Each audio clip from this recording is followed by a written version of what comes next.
तो hello student, आज हम स्टार्ट करने वाले हैं 12th class chemistry chapter number 1। First lecture आपका हो चुका है, सेकंड लेक्चर आप स्टार्ट कर रहे हैं। सेकंड लेक्चर का आज का टॉपिक है सॉल्युबिलिटी। तो सॉल्युबिलिटी को किस तरीके से डिफाइन करेंगे देख लेंगे। फर्स्ट ऑफ ऑल आप देखते हैं यहाँ पर डेफिनेशन में it is defined as the maximum amount of solute dissolved in a given amount of solvent at constant temperature। अगर सॉल्युबिलिटी की बात करें तो सॉल्युबिलिटी किसी भी एक यूनिट सॉल्वेंट में ग्राम अमाउंट जो आपका सॉल्यूट का होगा, अगर आप उसमें डिसॉल्व करते हैं तो वह मैक्सिमम अमाउंट जो आप उसमें डिसॉल्व कर रहे हैं तो वही मैक्सिमम अमाउंट के अकॉर्डिंग जो सैचुरेटेड सॉल्यूशन का फॉर्मेशन होगा तो वही अमाउंट आपकी क्या कहलाएगी, सॉल्युबिलिटी कहलाएगी। सपोज वन यहाँ पर 1 लीटर आपने सॉल्वेंट को ले लिया है, सॉल्यूट यहाँ पर आपका ग्राम में है और आपका जो टेम्परेचर है वो कैसा है, कांस्टेंट है। फिक्स टेम्परेचर को आपको फिक्स रखना है, तब जितनी भी अमाउंट आप इसमें जो ऐड करेंगे तो वही उसकी क्या होगी, सॉल्युबिलिटी होगी। अगर टेम्परेचर आप इंक्रीज करते हैं या डिक्रीज करते हैं तो सॉल्युबिलिटी वहां पर चेंज हो जाएगी। और मोस्टली जितने भी अमाउंट या सॉल्यूट आप यूज करोगे उसके भी सबकी सॉल्युबिलिटी अलग अलग होती है। अब बात करते हैं factor affecting solubility of solid in liquid. क्या इफेक्ट पड़ेगा सॉलिड इन लिक्विड में? अगर सॉलिड एंड लिक्विड से अगर आप किसी भी सॉल्यूशन का फॉर्मेशन कर रहे हैं तो सॉल्युबिलिटी पर क्या इफेक्ट पड़ता है। तो सबसे पहले बात करते हैं nature of solute and solvent. Nature of solute and solvents में ये है, अगर आप सेम टाइप के सॉल्यूट एंड सॉल्वेंट अगर आप ले रहे हैं और सैचुरेटेड सॉल्यूट्स का फॉर्मेशन कर रहे हैं, तब क्या होगा, आपका जो सैचुरेटेड सॉल्यूशन होगा उसमें सॉल्युबिलिटी आपकी इंक्रीज होगी सेम टाइप के। जैसे सपोज मैंने यहाँ पर पोलर सॉल्यूशन को ले रखा है, पोलर सॉल्यूशन में पोलर आपके सॉल्यूट एंड सॉल्वेंट है, पोलर आपके सॉल्यूट एंड सॉल्वेंट है और एक सैचुरेटेड सॉल्यूशन का फॉर्मेशन हुआ है NaCl एंड H2। वहीं पे अगर आप वाटर में अगर शुगर को इंक्लूड करेंगे, शुगर क्या है, एक नॉन पोलर है, तो वो कम डिसॉल्व होगा, ठीक है। इसी तरीके से इसमें उसकी सॉल्युबिलिटी कैसी होगी, NaCl के अकॉर्डिंग कम होगी, वहीं पे NaCl की सॉल्युबिलिटी ज्यादा होगी क्योंकि NaCl क्या है, पोलर सॉल्यूट है, वहीं पर H2 क्या है, पोलर सॉल्वेंट है। अब अगर बात करें नॉन पोलर सॉल्यूशन में, नॉन पोलर सॉल्यूशन में नैप्थलीन किस में ऐड किया गया है, बेंजीन में। बेंजीन भी नॉन पोलर है। अगर आप बैक्स को भी ऐड कर देंगे तो वो भी नॉन पोलर है और सेम टाइप के हो गए ये भी नॉन पोलर एंड ये भी नॉन पोलर। जब दोनों नॉन पोलर हैं और नॉन पोलर होने के बाद में जो सैचुरेटेड सॉल्यूशन का फॉर्मेशन किया है वह भी कैसा है, नॉन पोलर सैचुरेटेड सॉल्यूशन है। इस तरीके से सॉल्युबिलिटी आपकी क्या हुई, इंक्रीज हुई। अगर आप पोलर एंड नॉन पोलर को ऐड करके सॉल्यूशन का फॉर्मेशन कर रहे हैं तब आपकी सॉल्युबिलिटी डिक्रीज हो जाएगी। सेम टाइप के सॉल्यूशन का अगर सॉल्यूट एंड सॉल्वेंट का यूज करेंगे तब आपकी सॉल्युबिलिटी इंक्रीज हो जाएगी। अब बात कर लेते हैं टेम्परेचर की। तो टेम्परेचर को एक्सप्लेन करने के लिए ली जनरली प्रिंसिपल का यूज किया गया है। यहाँ पर उन्होंने एंडोथर्मिक एंड एक्सोथर्मिक प्रोसेस को दर्शाया गया है। एंडोथर्मिक प्रोसेस में क्या है, हीट एब्जॉर्ब हो जाती है। एंडोथर्मिक प्रोसेस में क्या है, हीट एब्जॉर्ब हो जाती है और जब हीट एब्जॉर्ब होगी तब क्या होगा, सॉल्युबिलिटी इंक्रीज होगी। सपोज वन अगर आप कोई भी सैचुरेटेड सॉल्यूशन को बना रहे हैं और उस बनाने के दौरान में अगर आप टेम्परेचर को बढ़ा रहे हैं और वहां पर एनर्जी जो आपकी हीट होगी, एनर्जी नहीं हीट होगी, अगर एब्जॉर्ब होगी तब क्या होगा, वहां पर सॉल्युबिलिटी इंक्रीज हो जाएगी। और अगर वहीं पे एक्सोथर्मिक प्रोसेस की बात करें तो यहाँ पर हीट का एमिशन हो जाता है और एमिशन प्रोसेस अगर होती है तब क्या होगा, सॉल्युबिलिटी क्या हो जाएगी, डिक्रीज हो जाएगी। सॉल्युबिलिटी क्या हो जाएगी, डिक्रीज हो जाएगी। इस तरीके से एंडोथर्मिक प्रोसेस के अकॉर्डिंग अगर कोई भी सॉल्यूशन का फॉर्मेशन हो रहा है तब वहां पर सॉल्युबिलिटी इंक्रीज होगी और एक्सोथर्मिक प्रोसेस के अकॉर्डिंग सॉल्यूशन का फॉर्मेशन हो रहा है तो सॉल्युबिलिटी डिक्रीज होगी। अब थर्ड पॉइंट है आपका प्रेशर। प्रेशर की अगर बात करें तो प्रेशर का कोई इफेक्ट होता नहीं है क्योंकि सॉलिड में प्रेशर का कोई इफेक्ट होता नहीं है, क्योंकि अगर आप उसे प्रेशर डालेंगे, क्योंकि सॉलिड में अगर देखा जाए तो शेप एंड साइज सेम रहता है तो उस पर कंप्रेशर का कोई इफेक्ट पड़ेगा नहीं। वहीं पे अगर बात लिक्विड की करें तो लिक्विड में भी इतना कोई इफेक्ट पड़ेगा नहीं, तो वो नॉट कंप्रेसिबल होगा। इस तरीके से आपका factor affecting of solubility of solid in liquid complete होता है। और नेक्स्ट टॉपिक पर चलते हैं। नेक्स्ट टॉपिक है आपका factor affecting solubility of gas in liquid.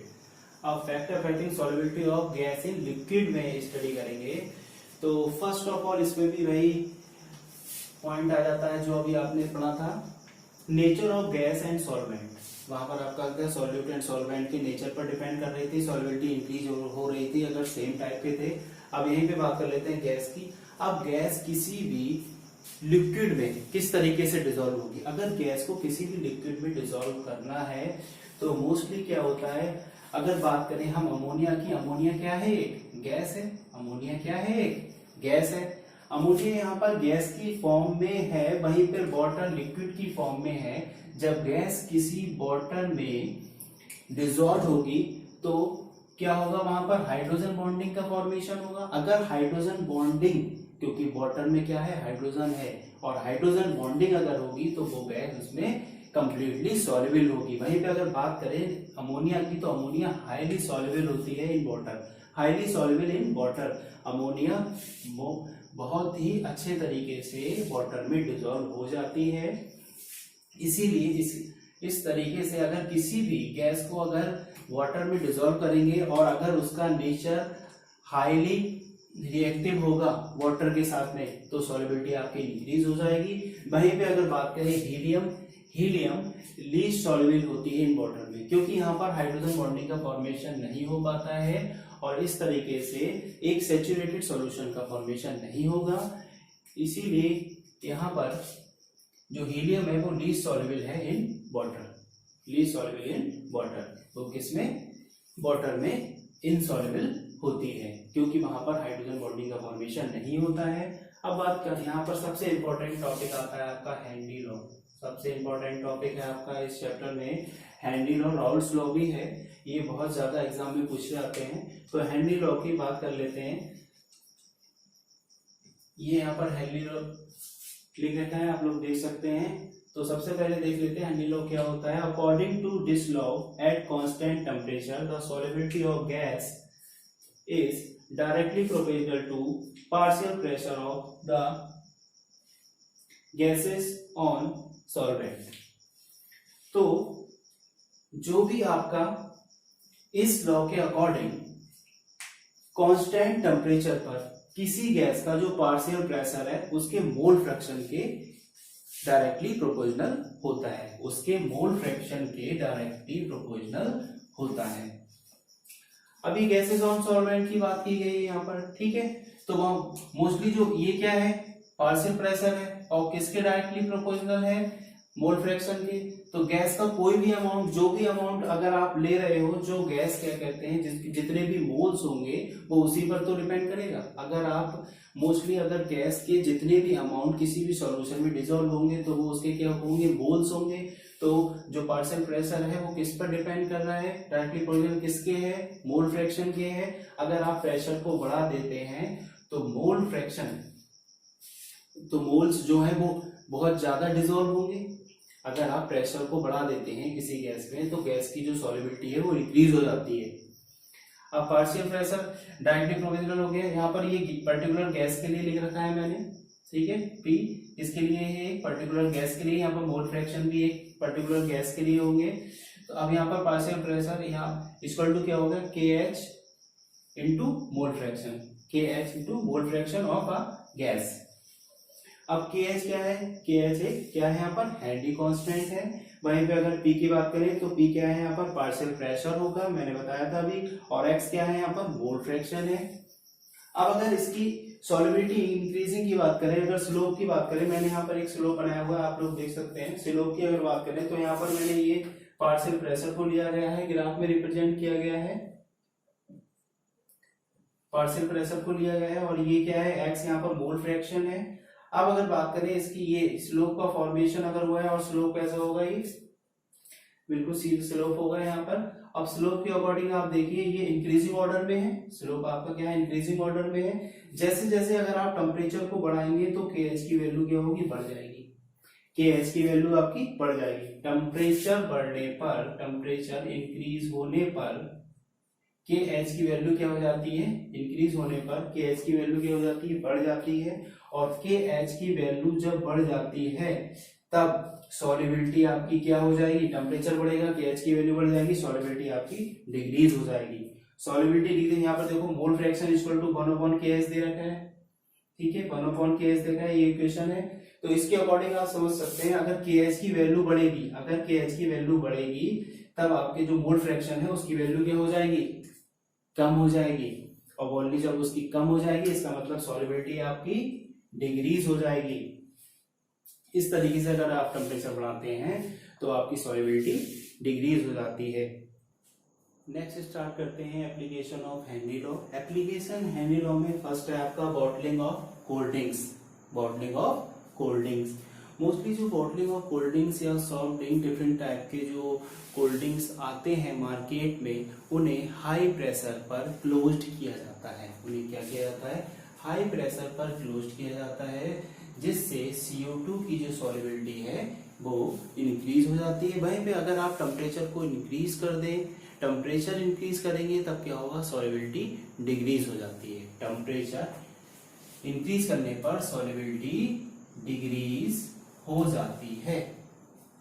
अब सेकंड है आपका scuba divers. Scuba divers mostly swimmers होते हैं। स्विमर्स जब स्विमिंग करते हैं तो वाटर के डीप में जाने पर क्या होता है, वाटर के डीप में जाने पर प्रेशर बढ़ जाता है, और प्रेशर बढ़ने से ब्लड में जो एटमॉस्फेरिक गैसेस होती हैं वो ज्यादा मात्रा में बॉडी में घुलने लगती है, जिससे प्रॉब्लम क्रिएट हो जाती है। इसीलिए स्विमर्स मोस्टली टैंक का यूज करते हैं, सिलेंडर का यूज करते हैं। उस सिलेंडर में मोस्टली क्या होता है, हीलियम, नाइट्रोजन एंड ऑक्सीजन का एक कांस्टेंट अमाउंट में मिक्सचर होता है, जो किस तरीके से हीलियम 11.7% होता है, वहीं पर नाइट्रोजन 56.2% होता है और ऑक्सीजन 32.1% होता है।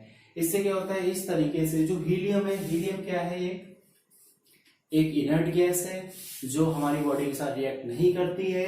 वहीं पर अगर बात करें नाइट्रोजन एंड ऑक्सीजन की, तो ऑक्सीजन तो हमारे ब्लड में डिसॉल्व होती है, ब्लड में डिसॉल्व होती है, और nitrogen and oxygen and helium inert gases है। तो वहीं पे जो जब प्रेशर बढ़ता है तब हीलियम क्या वर्क करती है, क्या कहते हैं, उस प्रेशर को कम करती है। हीलियम उस प्रेशर को कम करती है, जिससे हमारे ब्लड में जो प्रेशर बढ़ने के कारण जो गैसेस हैं जो मोर देन अमाउंट में घुलने की कोशिश करती है, तो वो डिसॉल्व नहीं हो पाती हैं। इसलिए इन 3 गैसेस का मिक्सचर हम सिलेंडर में यूज करते हैं। थर्ड है आपका peoples living at high altitude. जो पीपल्स होते हैं मोस्टली जो हिल्स एरियाज पे रहते हैं, तो वहां पर जो प्रेशर होता है, जो पार्शियल प्रेशर होता है, वो कैसा होता है, कम होता है। पार्शियल प्रेशर कम होने के कारण वहां पर जो क्या कहते हैं ऑक्सीजन है मोस्टली वहां के लोगों में, ब्लड में, तो क्या होता है, वहां पर उनके ब्लड में जो ऑक्सीजन की सॉल्युबिलिटी है वो डिक्रीज रहती है, और डिक्रीज होने के कारण मोस्टली उन्हें एनॉक्सिया डिजीज हो जाती है। तो आप समझ सकते हैं, फर्स्ट आपका था bottling of cold drink. Bottling of cold drink में आप क्या करते हैं, हाई प्रेशर पर क्लोज किया जाता है, जिससे CO2 की सॉल्युबिलिटी बढ़ जाती है। वहीं पे स्कूबा डाइवर्स मोस्टली क्या करते हैं, हीलियम, नाइट्रोजन और ऑक्सीजन के मिक्सचर को टैंक में लेते हैं, और रेस्पिरेशन प्रोसेस में हेल्प होती है ड्राइविंग करते हुए। वहीं पे अगर बात करें पीपल जो मोस्टली हाई एल्टीट्यूड एरियाज पर रहते हैं, पार्शियल प्रेशर कम हो जाता है, जिसके कारण ब्लड में ऑक्सीजन की जो डिजॉल्व अमाउंट होती है वो कम हो जाती है, और उसके अकॉर्डिंग उन्हें एनेक्सिया डिजीज हो जाती है। अब बात कर लेते हैं टेम्परेचर की। अभी हमने प्रेशर पढ़ा था, फैक्टर था प्रेशर में हमने हेनरी लॉ को पढ़ा। अब बात करते हैं टेम्परेचर की। टेम्परेचर को अगर इंक्रीज करेंगे तो सॉल्युबिलिटी डिक्रीज हो जाती है, हम पढ़ ही चुके हैं। तो यहाँ पर ये x = 1/T है, मोल फ्रैक्शन के, इसी को इधर शो किया गया है। तो इस तरीके से अगर हेनरी लॉ के अकॉर्डिंग, जो हमारा हेनरी लॉ था उसके अकॉर्डिंग क्या था, P = KH × x था, तो x = क्या हो जाएगा, P/KH हो जाएगा। अब यहाँ पर ये x क्या है, मोल फ्रैक्शन है। मोल फ्रैक्शन के अकॉर्डिंग क्या होता है, x = mg। जी यहाँ पे मैंने गैस के लिए लिया है स्मॉल n, ये मोल नंबर ऑफ मोल्स को शो कर रहा है। तो नंबर ऑफ मोल्स ये गैस के हैं, और ये नंबर ऑफ मोल्स किसके हैं, सॉल्वेंट के हैं। ये किसको शो कर रहा है, ये मोल फ्रैक्शन को शो कर रहा है। तो x = mg/, यहाँ पर ये mg गैस के लिए है, particular and moles, number of moles of gas and number of moles of solvent को लिया गया है। अब अगर बात करें इस नंबर ऑफ मोल्स गैस के लिए, तो ये बहुत ही लेस अमाउंट में है, मोस्टली लेस अमाउंट में है। लेस अमाउंट ऑफ किसके किसके कंपेयर में? सॉल्वेंट के। किसके कंपेयर में? सॉल्वेंट के। तो इसे हम नेग्लेक्ट कर देते हैं। अगर इसे हम नेग्लेक्ट कर देते हैं तो हमारी वैल्यू निकल के क्या जाती है? मोल फ्रैक्शन, पर्टिकुलर गैस कोई भी हो सकती है, and number of moles upon number of moles of solvent. ये आपकी इक्वेशन आ गई यहाँ पर। इस तरीके से अगर number of moles of particular gas के निकालेंगे तो मोल फ्रैक्शन किसके मल्टीप्लाई में आ जाएगा? मोल फ्रैक्शन ऑफ सॉल्वेंट के। तो ये दोनों वैल्यू आपकी न्यूमेरिकल्स में यूज होंगी, आप इसे नोट कर सकते हैं। तो आज का लेक्चर फिनिश होता है। Thank you student.